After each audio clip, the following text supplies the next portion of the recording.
All right, hello everybody. This is Peachy and the Bug and the Daddy. It's just the Daddy today. Today I actually got a new device to hold the camera, so we're gonna try it out here. But today, what we're gonna do is we're gonna open up some packs, not the mystery, not only the mystery, but I've got 8 of the different 3 packs that we're gonna open up. It's gonna be Theros, Throne of Eldraine, and some mystery booster boxes. Actually, the first time I've opened up any mystery booster boxes, which is pretty cool. But I actually gave some packs to my brother, so I opened up a bunch of different boxes and have kind of a mishmash of different packs. So we're going to open those today. And unfortunately, the kids have been a little burned out doing videos, so I'm going to do a few here for the foreseeable future for a little bit, but hopefully we'll pull them back in.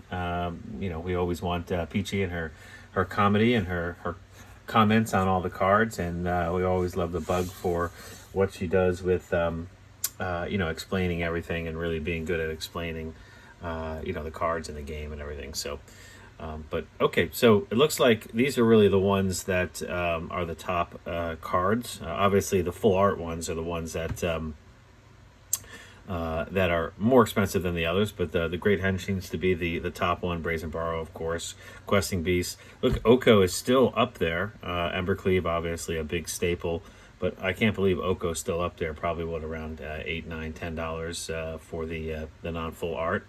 And then the Theros, it's obviously the Elder Giants are the big ones to obviously get. Uro being the top one. We've also got the Nyxbloom Ancient. And we also have obviously some other ones like Thassa and such, but these are really the top ones. And then in the mystery boosters, obviously Mana Crypt is the big one, Demonic Tutor, and there's a couple of those Bloom Tenders, obviously a big one too as well. I think I have in the original, I think I have about 12 of those. Picked those up to put in decks back when they were about $1.25, and now they're what, 30, 40, $50. So it's just sometimes a blind squirrel finds a nut too, But so yeah, a lot going on in Magic. So obviously we've got double masters, we've got core set 2021 collectors. A lot to talk about. A lot to talk about. So let's see, what are we going to open up first? Let's do the mystery booster boxes last. Let's go ahead and do the Theros ones. But we've got there's a ton that's going on. There's bans for artists. There's a couple of artists. Noah, I don't remember what his last name is. They just decided to ban his art for behavior unbecoming, I guess you would say. And so they're no longer going to align with him. And Therese Nielsen, I think they are also discontinuing their her too as well, and using her art. So it's almost like creating its own reserve list, right? So if those artists and those the art for those cards are the ones that are going to be like a pseudo reserve list. So it's just quite interesting that they're going down that route. Okay, look, we got ourselves a Dryad. This one actually is a pretty good card. So that one is one of the top, I guess, right? Wasn't it one of the top? Let me check over there. I believe it was one of the one of the top 4 or 5. So that's a nice pull right off the bat. So, but one of the other things I was going to also talk about today is potentially talking about the investing part of Magic. So as some of you may know, that's one of the things that I do. I do invest in sealed product. I mean, obviously there's 2 schools of thought, right? There is where you look, a nice little foil land. I actually like these lands. These lands are I particularly like them quite a bit. My brother, he likes the other full arts, and doesn't really care too much for those. So I guess it's all in the eye of the beholder, right? So but like I was saying, there's two kind of schools of thoughts in investing. You can invest in sealed product, or you can invest in the actual cards themselves, right? And you can spec on one card, see if it's going to go up. And then when you're looking at the actual cards, there is a couple of thought processes there too as well, right? There's the the vintage and the older cards and the reserve lists, and then some of the newer cards. So I particularly don't try to invest in individual cards. I find it better if to do the sealed product, and so that's kind of what I'm sticking with. Now I do collect for my own collection, right? So I try to get a playlist or a play set of each individual card, in each set, right? Especially the newer sets. I try to open packs and then on the secondary market I'll try to make up the difference between the ones that I'm missing that I don't have play sets of. So but I don't really invest in individual cards. Oh, look, we got ourselves a foil mythic, and that's pretty good. First mythic there. So I really have jumped into really doing the sealed boxes, and the important thing about it is you want to get in early and you want to get in when it's cheap, right? So when you think about investing in the sealed product, you're in for the long haul. It's not something that you're going to look at and you're going to say, hey, in 6 months I'm going to make all my money and then I'm going to sell it off. Now this is a 3, 4, 5, 10-year type of investment. So you definitely want to continue on that course once you start investing. So if you're going to do it, you might as well go all in. And that is kind of where I am. I've been going back and getting some of the older sets that I took a little hiatus from. So after, I think it was Dragon's Maze or somewhere in there, Journey into the Nyx, I took a little hiatus, right? And I stopped collecting. Now, I had bought a bunch of boxes, and the thought process was that I was going to potentially open them. And I ended up not opening them and just sitting on them and kind of going away for about 6-7 years. Obviously, I had Peachy and the Bug and was raising them, and that kind of took a little bit of priority. But in looking back, I missed kind of some really great opportunities. At the time, nobody knew that they were great opportunities, right? You think about it, some of the Kayla Desh and the Hour Devastation and some of these ones that nobody really wanted back in the day, right? And then you have some of the really great products like Dominaria that sold a ton, and some of the newer products now that have really, really sold.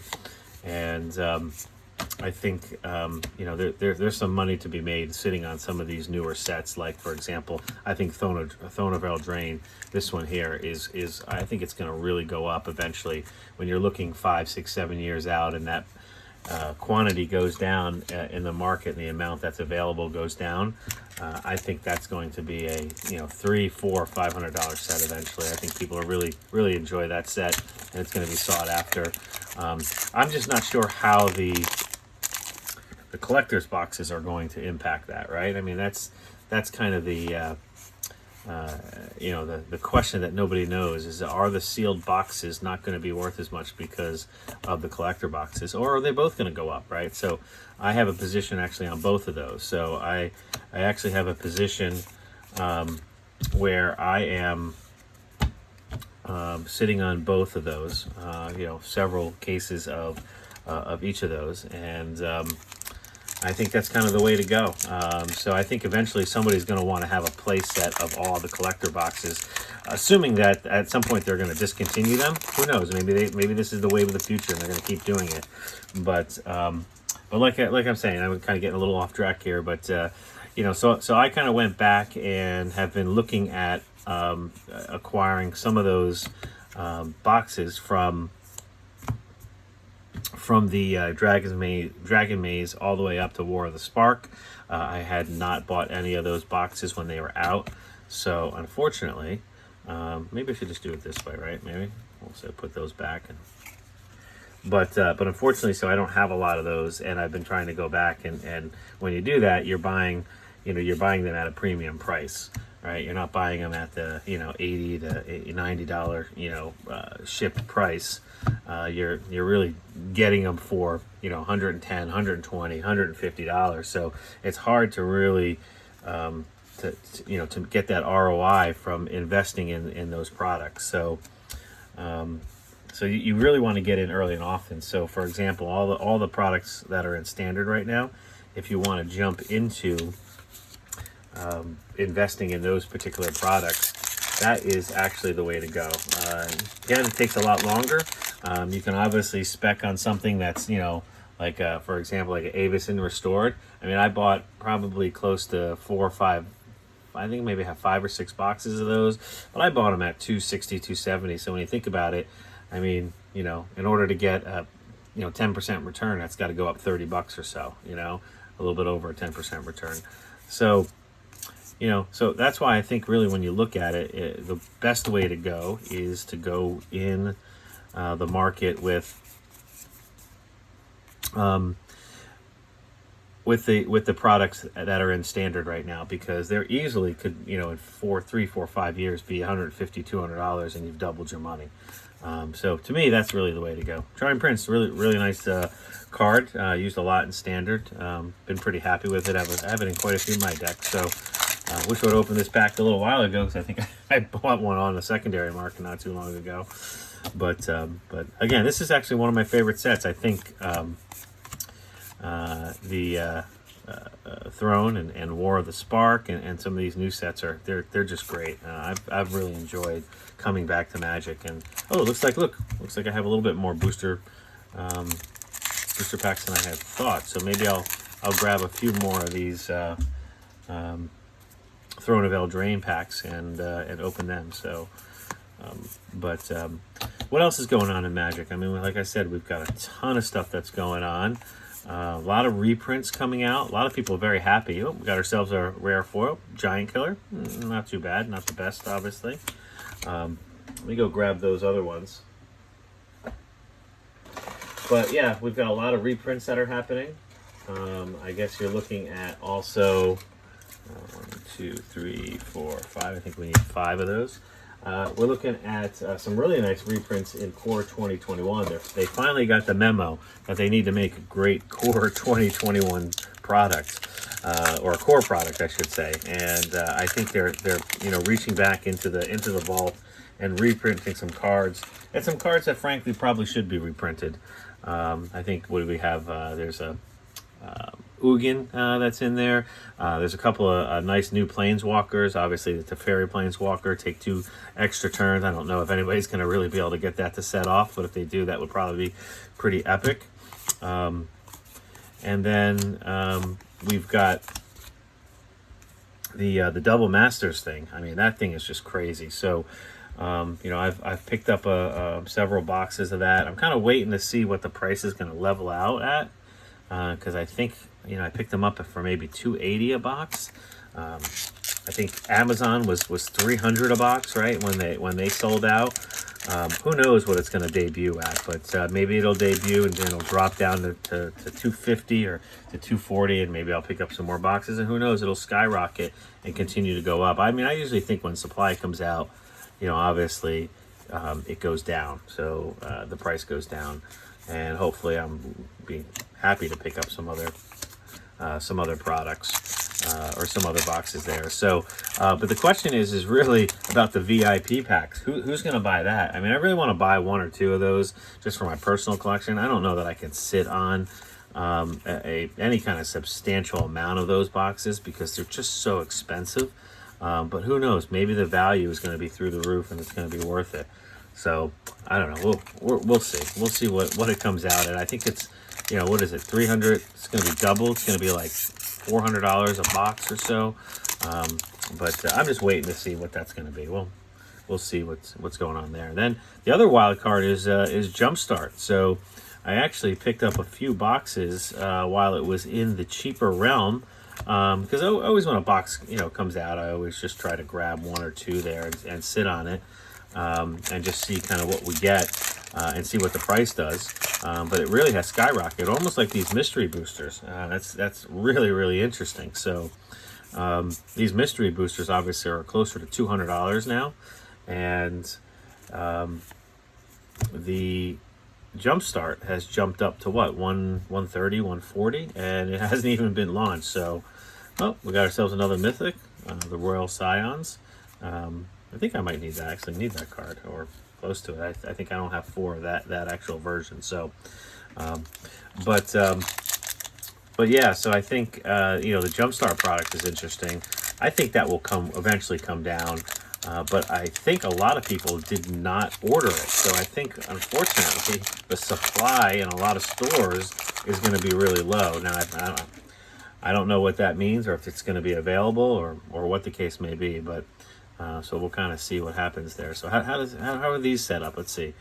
Oh yeah, this is actually a really great product. I like to go through all of these and look through some of these products. That's right, because they go by color. You get 2 of each color. And they could be, rares, they could be uncommons. What's nice is that this is a lot of these products are ones that I kind of missed. So I'm getting a lot of these here, which is great. So, we got ourselves actually have a few of those from the original, which is great. Oh, look at that, 2 mythics and a rare foil, which is great. But look at that.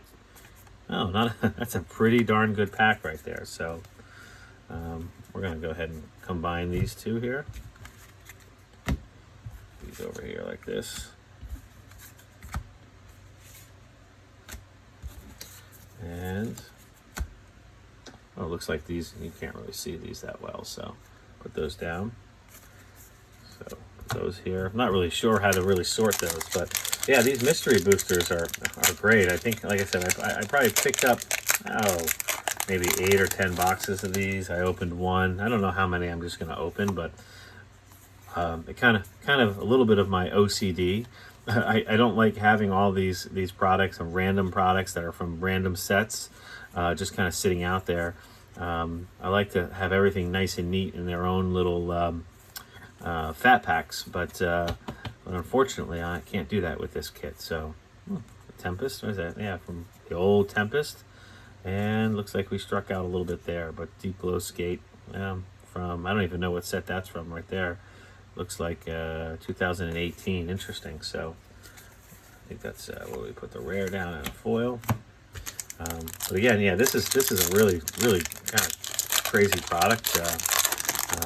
I've seen some people open them up, and they've really enjoyed doing it. I've enjoyed watching them. So it's about my time to go ahead and open up some of these products here. So.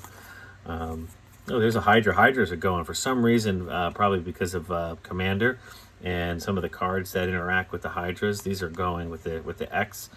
These are going crazy on the market. So all different types of Hydras. So Mask of Memory, Umbra Mantle. I remember that from Shadowmoor. And we got Mind Shatter. Not too bad. What is that from? That's one of the Masters, right? I think so. Well, I could be wrong. So, an 8th edition. No, that's a pretty nice foil there, foil rare. So, okay. So what else is going on in Magic? I mean, there's just so many things that are going on. It's pretty crazy. It's very hard to keep up. I believe, surprisingly to most people, the markets are just going crazy in terms of the secondary market, especially for vintage cards. Those cards are just absolutely crazy. It's for me. It's not my thing. I'm not going to invest in some of these old cards. I have some older cards, but nothing really to write home about. I've got a play set and probably 6 of each of the dual lands from Revised, which is kind of my one thing that I do have. But not much more than that. I think, let me see, I've got a couple of Force of Wills that I picked up recently, right? So I've got, I think I have 3 of those. I swore that I had a play set of those, and I just can't find them. But, I think maybe I'm just fooling myself. Maybe I made some proxies to put in a deck to try it out, and then thought that I had them, so who knows. But yeah, so that is going crazy. What's interesting too as well is look, another set where you've got two mythics. So again, this is a really crazy set. But both, I just saw some videos too as well today where the market is just going crazy in general, and I'm not sure if that has to do with the stimulus package or if that has to do with something else that's going on. If it's actually inflated prices. Or is it something that that's going to sustain it? So I don't know. It doesn't really affect me because I'm going to sit on the product. Oh, Lotus Petal. That's a Nice one. And I think that is what, one of the rivals, the Ixalan sets. Again, that was a little bit before my time, and then another foil. But man, a lot of mythics over here. But I do like that Lotus Petal. That's a nice one. So again, this product is great. So I really love it. I may open another full box and go from there just to see what you get. But who knows? Maybe I'll get a really good. Maybe I'll get a mana. What is it? Mana Vault here, and I won't have to open up another pack. Oh, Leveler from Mirrodin. So that's an older card. So love it. Absolutely love it. So I'm not really sure what the value are on the foils. I'm sure it's probably not that much, because you get one in every pack. So I'm sure it's probably, you know, not a hugely valuable product. So oh yeah, this was from a different set. The original one was before this. This is actually a reprint of a reprint. What was that? Destiny, Ursa's Destiny. That's a nice one right there. And a blasting station, another fifth dawn, right? So there's that. All right, what do we have here? We got 4 more packs, and we'll call it a day on this video. I've got a couple of collector boxes from Ikoria, as well as I finally got my booster boxes. They were quote unquote lost in the mail. I think somebody oversold and just held on, so I didn't need them right away, so I was okay with it. But finally got them. Oh, another mythic here. That's awesome. And oh yeah, another Mirrodin, Stalking Stones. So Sewer Nemesis. Oh, not familiar with that card. Again, there's that gap in the cards that that I missed. So I missed a lot of what was in the play sets. You know, what was in the standard play sets. Yeah, standard decks. And for that time period, so I really missed out on what are good cards, what are good playable cards. Preordained, I remember that card. Go for the Throat, Lightning Talons. Oh yeah, Cold Steel Heart. That's another one that went up in value. I want to say, wasn't that Ice Age? Not whatever that is. That's probably a commander deck. So yep, that's a Shadowmoor, and not familiar with that card at all. So. Can't remember. And there's some symbols I'm just not as familiar with. So another mythic. So and a foil. All right, last 2 packs, everybody. So thanks for watching the video. If you're watching, you know, as far as my investing in Magic, again, like I had mentioned, I really think it's something that I like to focus on. Really more of the newer products for the long term. I can get a much larger position when they move. You know, if I have 20 boxes of those as opposed to 2 boxes of something. If they move up, 20%, then they all move up, or I should say they move $20 or so. It's certainly something that's a lot more economical. So, oh, Mindslaver foil rare, that's great. And so as opposed to having 2 boxes of something at $300 that moves up $20, then you're only getting movement on 2 products. So for me, I think it's something that is just, it's just the way to go. So, okay, last pack, everyone. Let's see what we can get. And what do we have here? Anything good? Let's end on a good high note. So, oh, we got ourselves a vehicle. Oh, we got ourselves, that's from Theros, right? Oh, I remember Tori Mauler. That is actually not from that set, but oh, and a Kamigawa, right? I think that's a Kamigawa rare. A nice little rat flip card. So not too bad. All in all, not too bad of an opening on the mystery boosters, but hope you enjoyed watching. So appreciate it, and I'm gonna, like I said, I've got a couple other videos to open up some more packs, and we'll go from there. So thanks, everyone. Take care.